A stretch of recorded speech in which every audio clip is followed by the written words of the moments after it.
What up, what up, what up? It's your boy, Mr. 1225, man, coming to you live from Nismo. And yes, I am back with another video. And we're going to call this one story time. But before the video even start, I need y'all to hit that like button for me right now. Talking to you. Hit the like button and share my videos, man. We're on a roll to 1,000 subscribers. My air might be up a little high. Turn that down. But we're on the road to 1,000 supporters, man, 1,000 followers, man. Y'all know I want to do YouTube full time, so I gotta do full time grind. So I was over here past a Memorial and Rock Bridge. I will show it to you, but the light changed, and I was gonna talk about a different. I was gonna talk about something totally different, but looking over at the Wells Fargo. Reminded me of a story that I wanted to tell you guys. So, story time with Mr. 1225, man. So, this story takes place all the way back in the 1900s, man. Yeah, the 1900s. The year was probably like 95, 96. Yeah, the Olympics. You know what I'm saying? Because I remember the Olympic store used to be in North DeKalb Mall. I'll tell you about that too. But anyway, the bank, the Wells Fargo Bank right there at Rock Bridge and Memorial used to be called Wells Fargo. That's where I kind of got my first account with when I was going to DeKalb College. It's now Georgia State now, but I was going to DeKalb College over there. And I think it was I might have been out of school maybe like a year or so or something like that. And at the time, my mom was pressuring me, you know, find a job, you know, get going with life. You know, I'm out of school, I got to make some stuff happen. But so you know, I started job hunting, and you know, that summer of 94, I think. No, we just going to 94, 95. I got my first job. I did wind up getting a job thanks to my girlfriend at the time, Keyshawn. She had got me, told me about a job out at Six Flags. And I worked out at Six Flags, but you know, it was in the sun, and I worked on a Georgia Cyclone. I actually met Tupac on a Georgia Cyclone. He had left his wallet on the ride, and I actually handed him. Hey, shut up. He left something. I can't remember if it was wallet or whatever he was carrying at the time, but he left it, and I gave it back to him. I became like a red tag, I guess. I don't know if they still had it. Anybody worked at Six Flags? I had moved up to be like a red tag or something. I can't remember. You know, so I was working the front of the ride, and I noticed that he had left his wallet or whatever. So, but anyway, I worked at Six Flags, and it's a seasonal position, so I was out of work after that summer was over with, and I had to hit the pavement to try to find me a job. And I was in North DeKalb Mall filling out applications and all that stuff, and I went into this shoe store called Finish Line, and I talked to was it Evelyn? I can't remember, Evelyn or Steve. No, it was Steve and Kemper. Steve was the manager at the time, and he called me back for a seasonal position to work during the holidays, and he told me, "Hey man, if you do good during the season, I'll hire you on." So I got a job at Finish Line, but that's not the point of the story. So at the bank, you'll see what I'm saying, where I'm going with it. So anyway, working at Finish Line, I got a lot of friends in the mall. I started, you know, my boy Justin. Man, I met a lot of people in the mall. So it was kind of like an ecosystem. So like, hey, I give you a discount. You give me, food or whatever. You know, video games. They had a video store in there, and then they had a Wendy's in there where eventually my brother and them Wind up getting a job there. And, you know, it was a cool situation, you know, being a young man and, you know, being in position to be around the cool shoes. I wish I had collected some of those old shoes now, especially with how the shoe game is going right now. But anyway, so I started becoming kind of popular in the mall, and I started, you know, just bartering stuff and, you know, let people use the discount. And I would meet girls in there, and I wound up meeting this who wound up becoming my girlfriend, Cheryl Hayes. So she wound up becoming like a manager at Wendy's. So if you go in North DeKalb Mall, used to be this long wall right before you get to Wendy's. And my brother used to hand me hamburgers on the side right there. I would call him like, "Yo, man, I'm hungry." So he would hand me hamburgers in there. But the reason why I brought up the bank, where I was just driving through, is because Cheryl one day comes in the finish line and asks me out on a date. That's what we probably call it now, but I didn't know what time it, you know, I didn't call it a date back then. I just thought that she just was cool, and she asked me to hang out with her. So we went skating at Golden Glide, I think it is, whatever the one on Western Chapel. Yeah, Western Chapel. The one over there, the skate rink over there. So she comes in the store. She used to come in the store and talk to me all the time. And the way I remember it, she used to come in the store and talk to me all the time. And she finally had, you know, she asked me to go skating. So I go skating with her. We have a good ass time.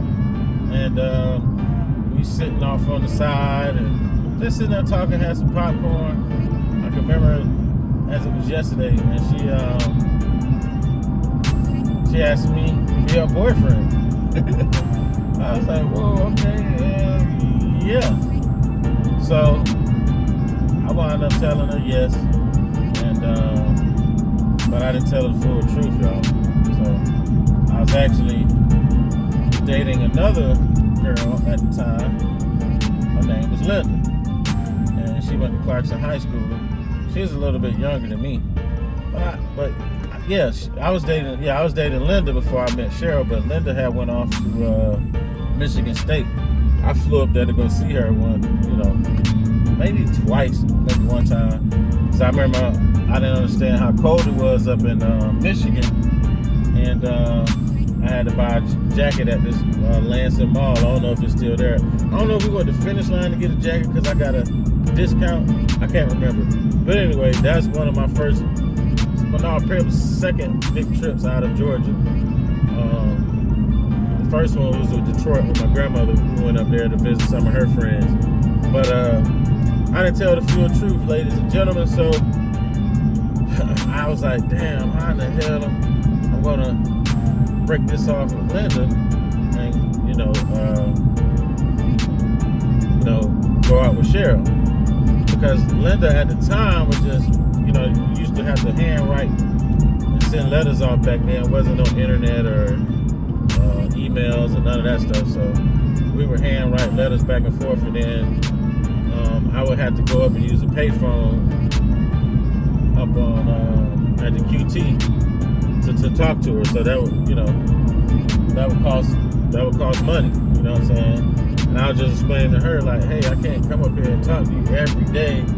You know what I'm saying? It's costing me money, and I wasn't really having a lot of money at the time, and I'm probably making like $3.75 an hour, maybe $4.75 an hour. But yeah, I continued. I never did break the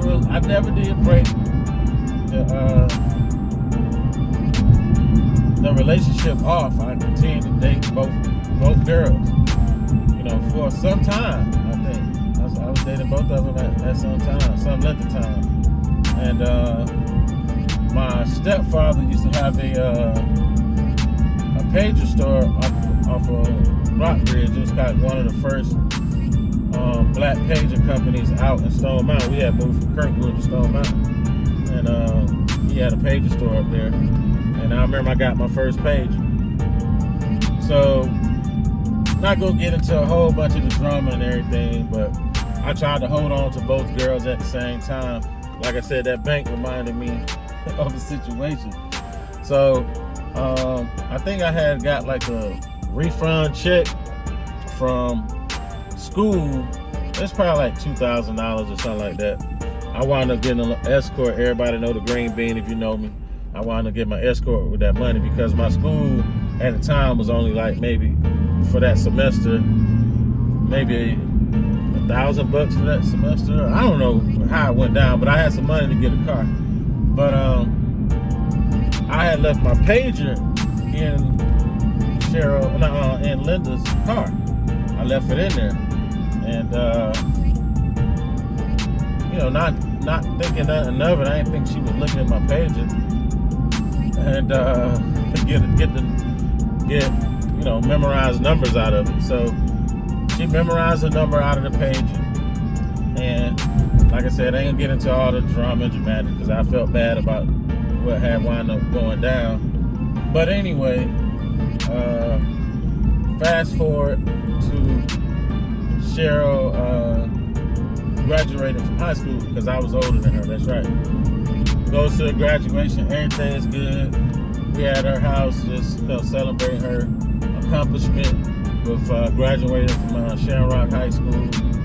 And the phone rang. I think I was upstairs playing, I want to say Nintendo at the time. May have been Sega with her brother. Then I just hear this loud scream oh my God. I'm like, what the hell going on? We look at each other, look at her brother, she look at me, and I'm like, what's going on with Cheryl? So her mom runs to the phone, gets on the phone, and they yell for me to come downstairs like, Andre, bring it, come downstairs, this and this. I'm like, what the hell I done did? I run downstairs, and Cheryl's looking at me, her mom's looking at me like, what the hell you got going on? What you done did to my daughter? Who's this girl on the phone? So I grabbed the phone, and it's Linda. Linda on the phone like, oh, shoot. She's like, yeah, I told you I was going to get you. I knew you was cheating on me. I knew you was doing this.